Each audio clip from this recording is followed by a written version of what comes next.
Actually, this image, I put it on the blog at some point because I thought that maybe this woman wants such a big car because she wants to feel smaller. I'm always trying to find like signs of the desire to be small already manifesting itself in society. So of course that's I mean I'm turning around the truth here probably because she wants to have this big car because she wants to feel safe, which is maybe even the opposite from what I'm trying to do. But just imagine how big that car would be if you were 50 centimeters. I also like the idea of basically the adventure of having to get to know this world again, you know.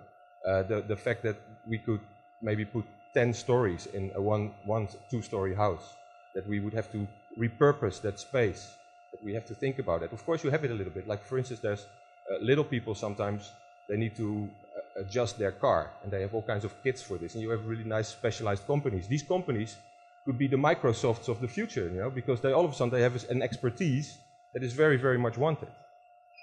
I also like the idea of space. If you have only 140 million people, well, let's say the equivalent, of course there's still 7 billion of them, so they are everywhere, then you would have a lot of space. You could give a lot of space back to the planet, space that it probably needs to kind of, you know, heal itself. And I also like the idea of this, and this is one of the more, and I think you were talking about, this is Mars. You know, in the front you cannot see it, but on the TVs actually the slides are pretty good. So this is a picture of Mars. You cannot see it. As I was doing this investigation, starting like a blind person in the dark, stumbling, etc., finding interesting things, combining them on the website, all of a sudden I got an email from Don Platt, who is now a researcher for The Incredible Shrinking Man, and he said, "Hey, we're doing this." I was like, "Huh?" We're already doing it because we want to go to Mars. And if we go to Mars, we are trying to downsize already animals. And actually, we also want to downsize people. Because if we go to Mars, just imagine if you need maybe only 30% or even 2% of the food to transport it over there. Just 2% of the water. Way less pollution, how do you say it? Pollution, yeah.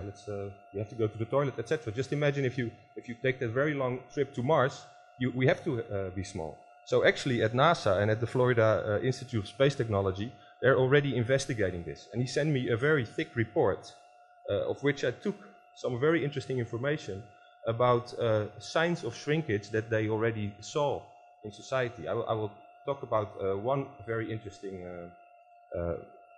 group of people living in Pakistan a little later on. So the whole idea basically is already kind of appropriated by the space agencies. But there would also be considerable challenges. Basically, the thing that everybody always says is, yeah, but what about the rats and the cats and the dogs, and are we going to shrink them too? Or because, you know, I don't want to see a rat this big, and of course I also don't really want that, but I also have the idea that, you know, we're people, we can deal with this, we can find ways. You're doing so. We can find ways to control that situation without maybe hopefully being too harmful for that situation.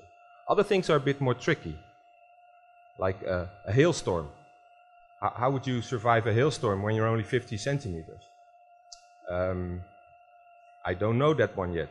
Or even the fact that if you're 50 centimeters, you probably dehydrate much quicker. So if you're in the sun, and when you're walking into the desert, 30 minutes later you're dead. Whereas in every popular movie I've seen, people at least go for 24 hours and then they're safe, you know.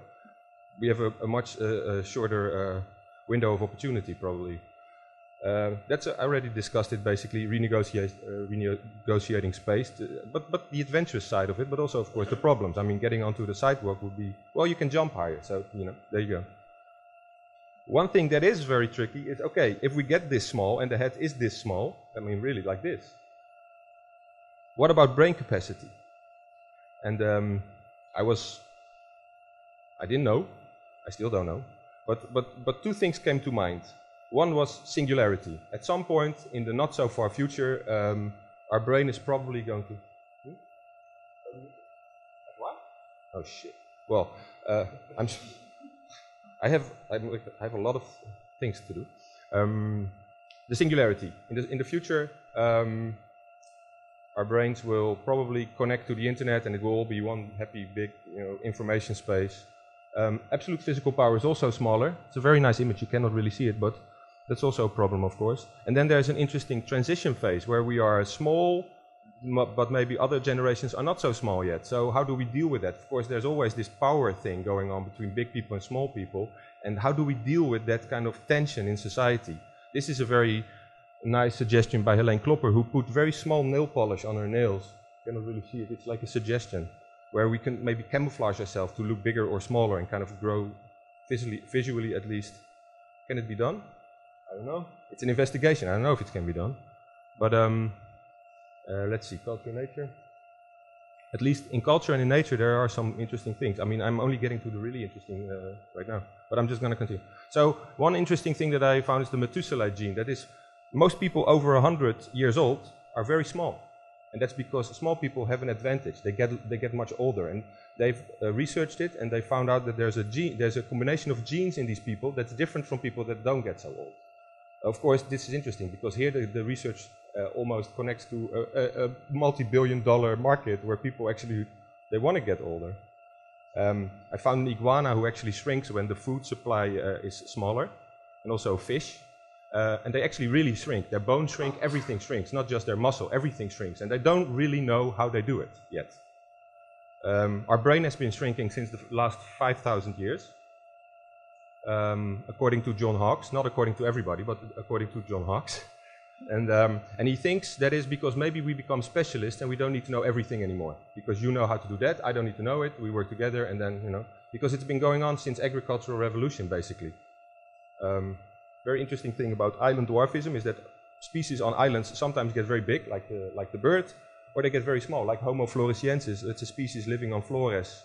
Only found out about 5-6 years ago. They found that there's actually Homo floresiensis living there, only 1 meter high, until 18,000 years ago.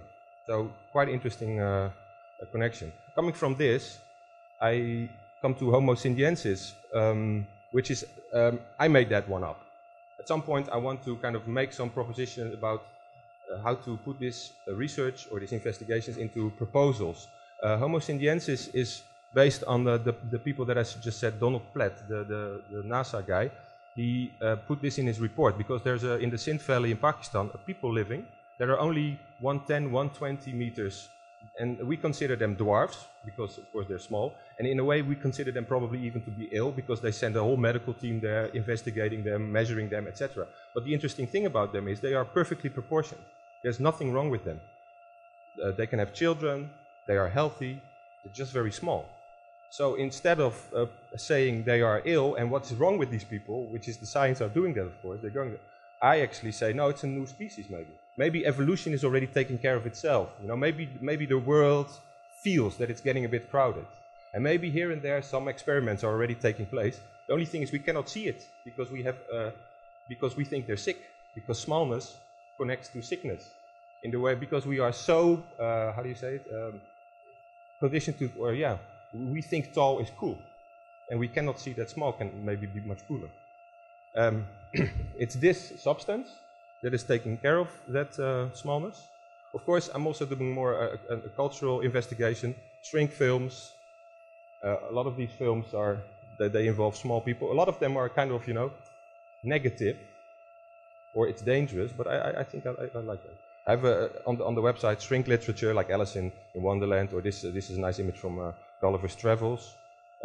History, Napoleon wasn't small at all, I found out. Art, this can be seen in the Pont in Tilburg at the moment, where you really get, this is where you really get a sense of, oh, I'm small already.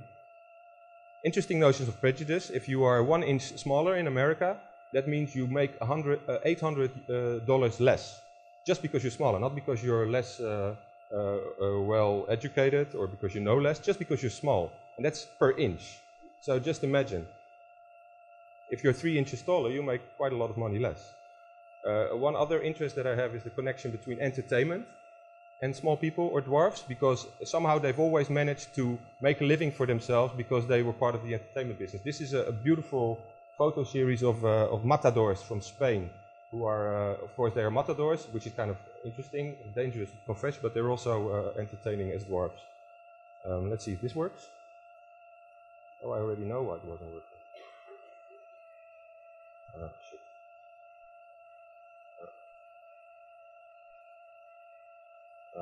Let's skip that one. It's just a guy shrinking somebody with a shrink beam. Because I'm interested in this popular kind of fantasy about shrinking. It's part of our lives. We've read all those books when we were younger. We've seen those films, Honey, I Shrunk the Kids, etc. So it's already kind of part of our thinking. And I want to connect to that thinking. I want to make a kind of abstraction of our desire to maybe shrink or to fantasize about shrinking, which is mostly manifested in microphilia, which is the fantasy about very small women or men. And the other way around is like fantasizing about giantesses, you know, and them crushing you, etc., which is a kind of very strange sexual fantasy subculture.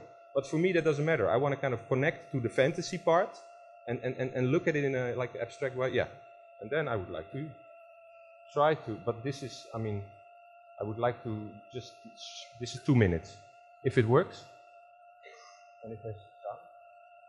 It's the final scene from The Incredible Shrinking Man, the movie of which, of course, I take the title for this blog. But I don't know how to make it work. The other one worked all of a sudden.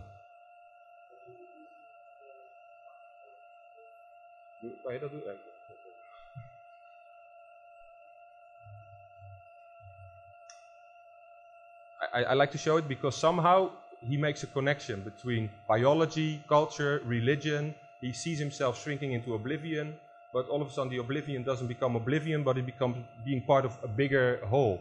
And I just think it's a beautiful kind of ending to this sped up lecture all of a sudden. He had presumed upon nature, that existence begins and ends is man's conception, not nature's. And I felt my body dwindling, melting, becoming nothing. My fears melted away, and in their place came acceptance. All this vast majesty of creation, it had to mean something. And then I meant something too. Yes, smaller than the smallest, I meant something too. To God, there is no zero. I still exist. There's so much more. There's so much more, yeah. Please come to the workshop.